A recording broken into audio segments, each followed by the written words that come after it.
Now we're going to show you the next weight venue. Forgive my camera work. We have the open door that's going to be opened right here in a second. And we have the puppy. There she is. So we always want to use weight at the door, or certainly if you want to make her wait before she enters any kind of room. It doesn't have to involve an open door, but this open door is a useful tool for me.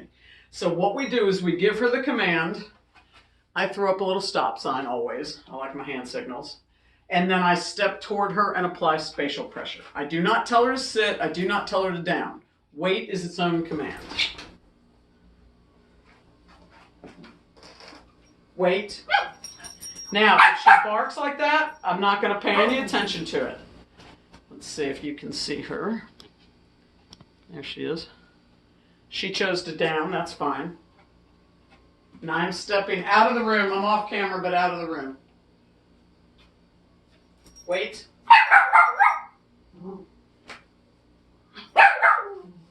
And then, come. Good girl. Good girl. Good baby. So you can see it's a wait, which she's getting really good at. Ignore the barking.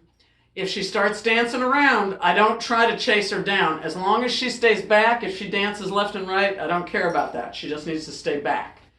A wait doesn't necessarily mean that a dog lays down or sits. The dog might stand and dance. As long as they stay back away, that's fine. Now, let's look at another version of this. Forgive my camera work again.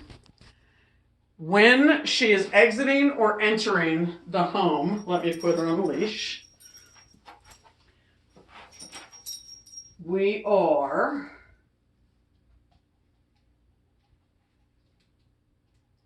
there we go. Okay. So here we are about to exit the door. When I tell her wait with the leash, I give her a little pop release, but I also make her stay behind me. This does not mean that I have to face her and tell her wait. I can stand facing the door and say wait, and move her behind me. Once she gets behind me, my leash goes loose. Wait.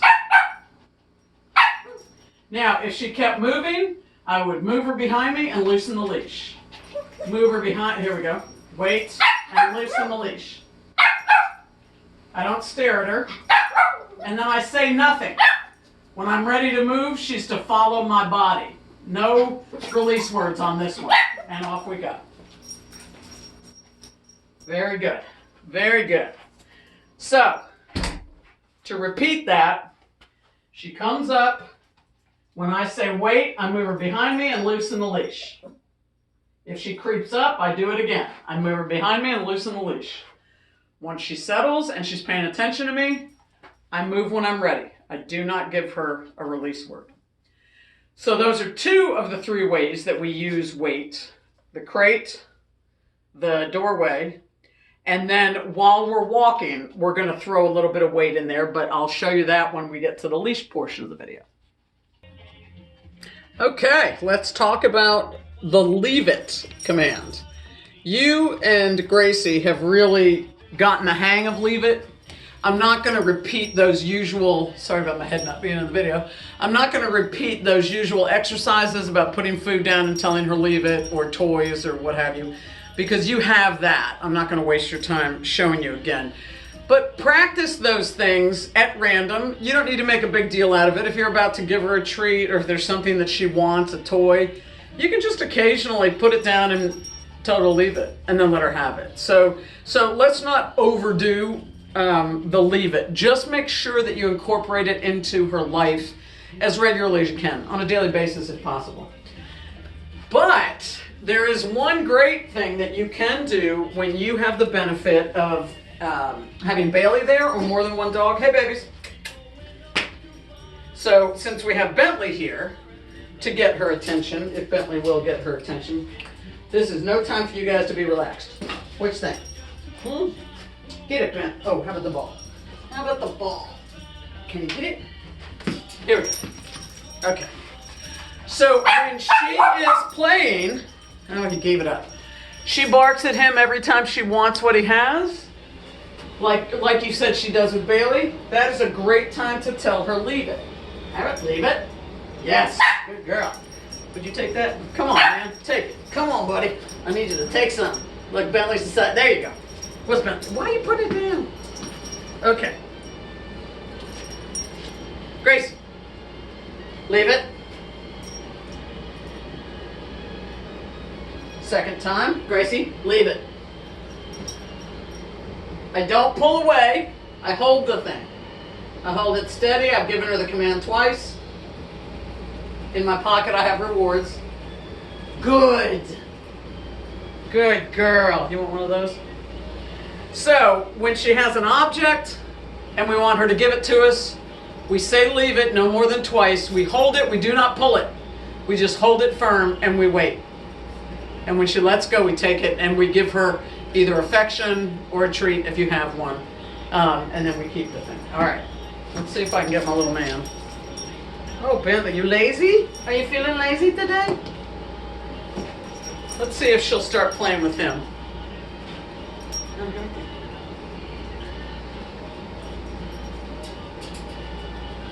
Nothing.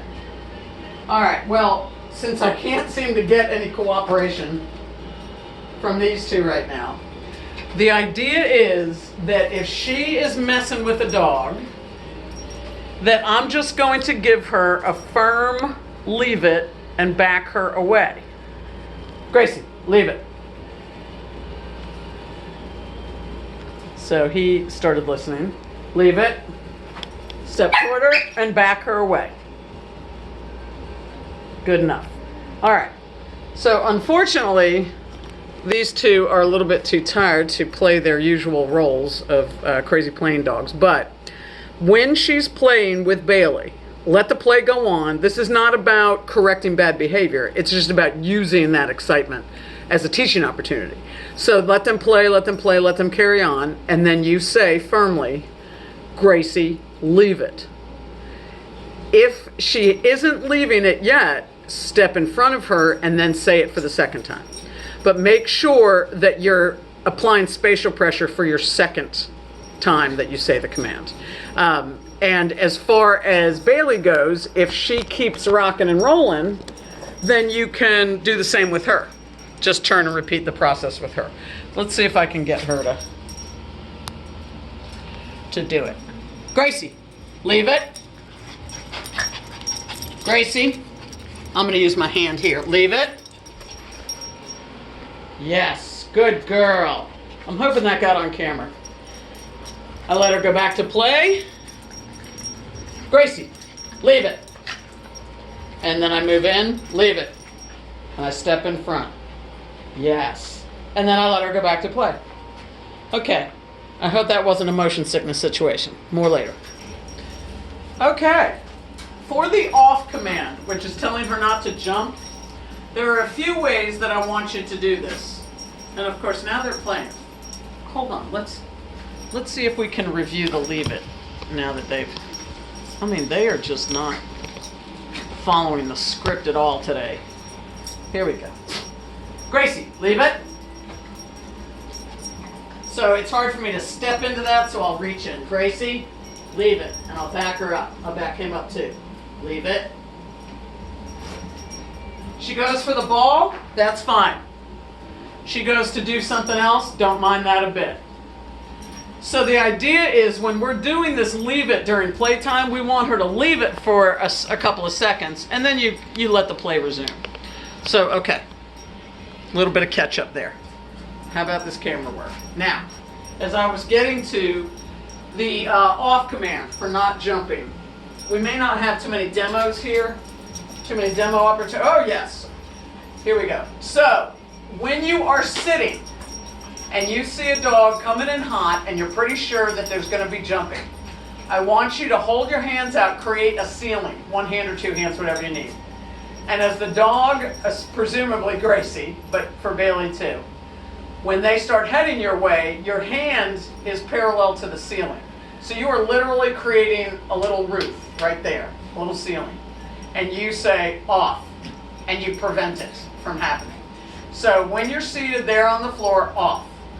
And I want you to do this sometimes, even if you know she's just coming to jump in your lap and get some loving. I want you to randomly apply the off with this block.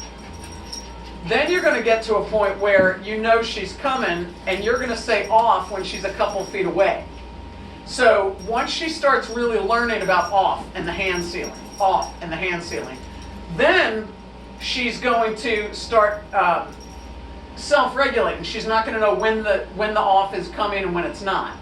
When she self-regulates, she's going to slow down just a bit, which means that you're going to reach a point where she's a couple of feet from you, and you're just going to go off. Don't even let her get up close to you. So that is one, the seated off.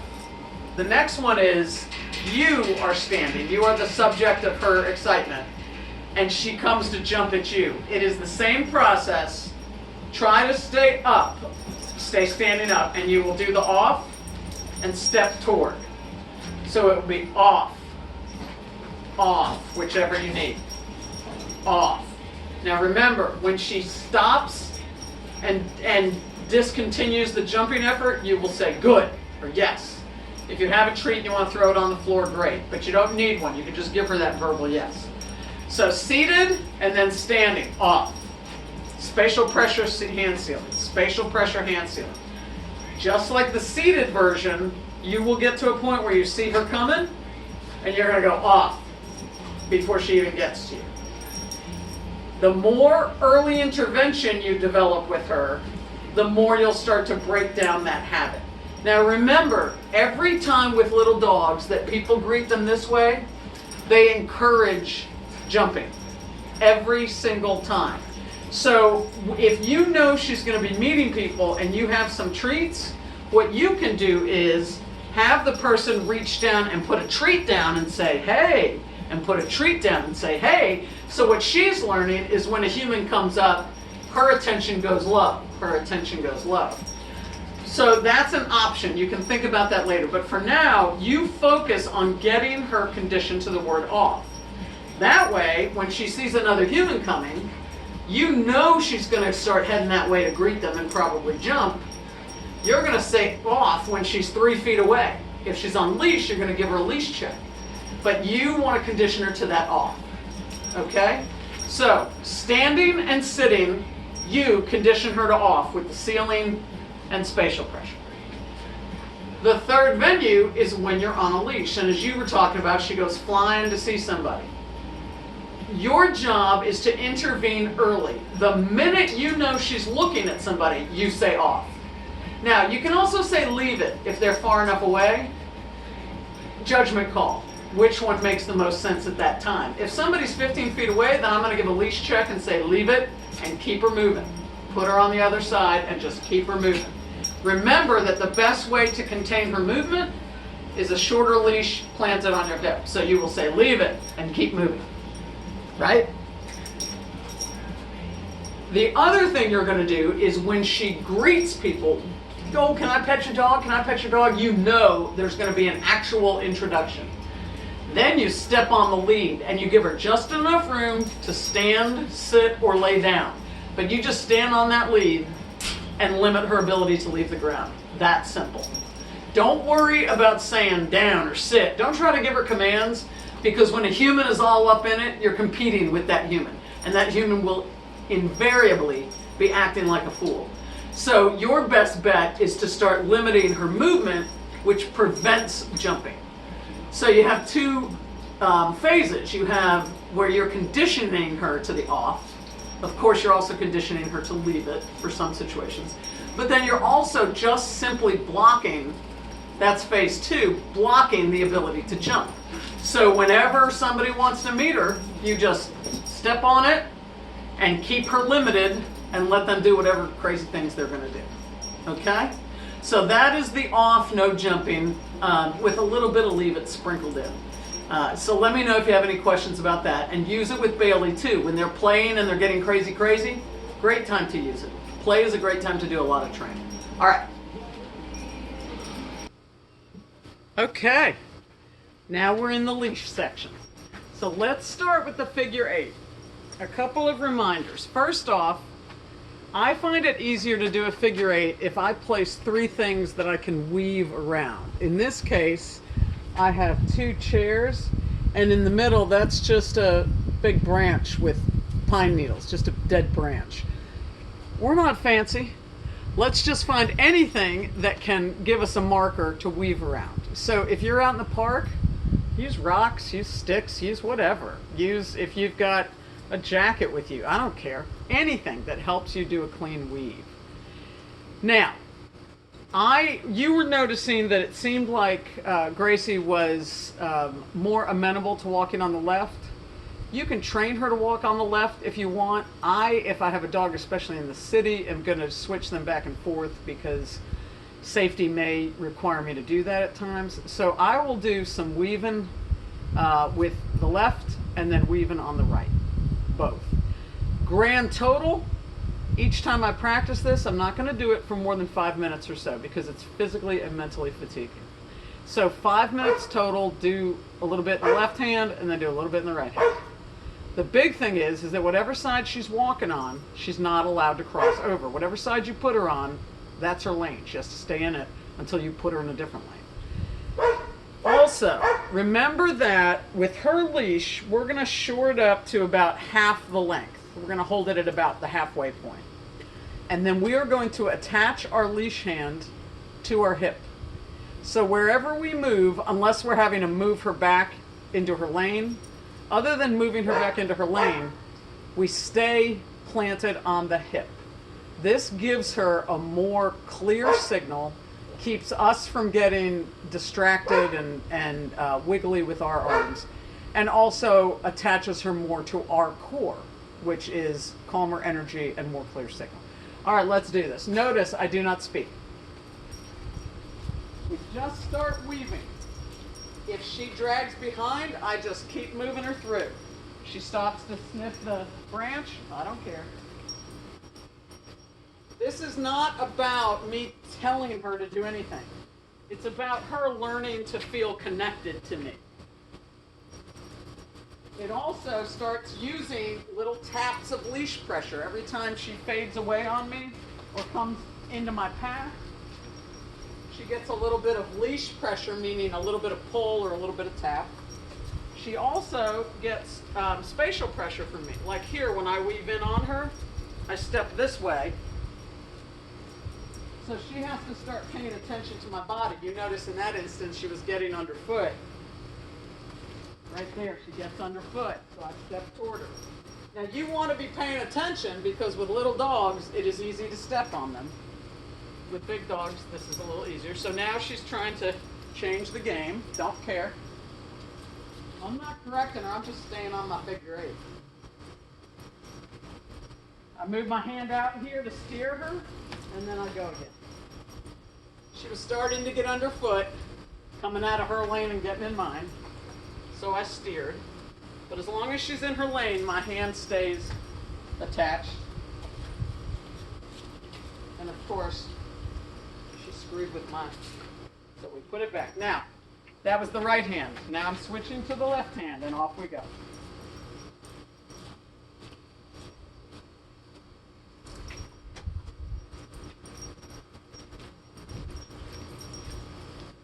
So Gracie is the queen of distraction. Let's just accept that. What matters is that we do not let her distraction dictate our movement. I think you're right. She does go a little smoother on the left.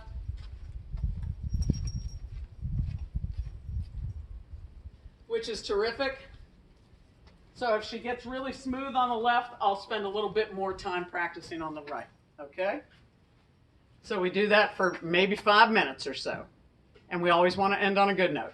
You do not need to praise her and talk to her. You do not treat her in this exercise. This exercise is all about, it's almost like creating a joined meditation.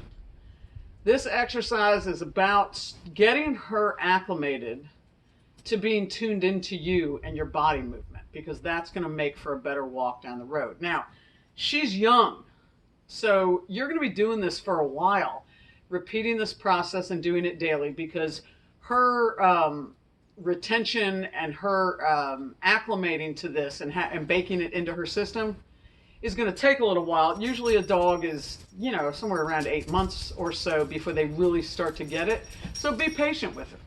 All right, so that is the weave. Let's talk direction change. Let me move my obstacle.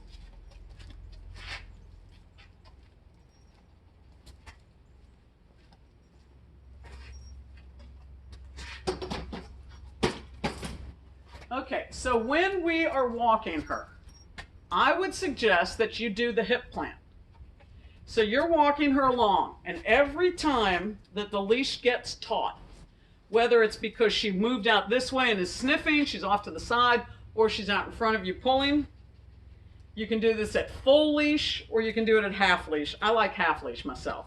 So you are walking with her, but you are planting right there, hand on hip, just like that. Left side, right side, whatever you like, switch them up. So the minute that you start to feel tension on the line, the minute you feel it, all you're doing is pivot, change. Pivot, change. You are not saying anything. Pivot, change. And you are not looking at her. So you do not pivot and change direction and then turn to go, come on, come on. You're pivoting in order to disrupt her and make her realize she needs to pay attention to you. And here's what we want her to see when you pivot. You're back, walking away. Okay? So, let me do this at a bigger distance. Anytime, it doesn't have to always be a 180. If she goes off to your side, if she wanders off this way, you can turn that way if you want to. The more we change direction, I'm switching from one hand to the next and putting both hands on my hip. So I went here and then I went there.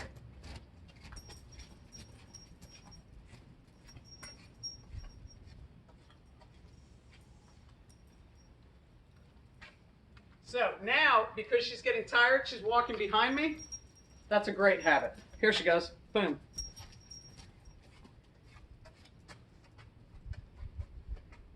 You see the attention that she's paying to me? I'm not sure if you can see her.